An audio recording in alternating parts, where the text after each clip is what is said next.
Goeiemôre. Baie mense, eerste ding as hulle in die oggend wakker word en die oë gaan oop, dan sê hulle koffie. Ek moet nou koffie kry. My dag kan nie begin sonder koffie nie. As ek nie nou koffie in my liggaam kry nie, dan kan ek nie eens opstaan nie. Come on my liefie, is jou beurt om koffie te maak. En so sal mense sit en stry oor koffie. Koffie, net die reuk van koffie verander hulle hele dag. Koffie, dit is wat hulle nodig het om hulle dag aan die gang te kom. My vriend, dit moet eintlik Jesus wees. Ja, koffie is lekker, dis goed, maar Jesus is die eerste ding waaraan jy moet dink.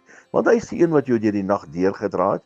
Hy het jou beskerm, hy het oor jou gewaak, hy het jou besittings veilig gehou, hy het 'n nuwe dag vir jou gegee, asem in jou neus ingeblaas. Jesus, hy is die eerste een wat in jou gedagtes moet opkom.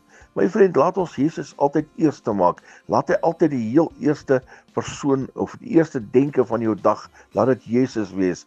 En ja, koffie is belangrik, maar Jesus is soveel belangriker as koffie. Jesus laat hy altyd die eerste denke die oggend in jou gedagtes wees. Herlewingsgroete.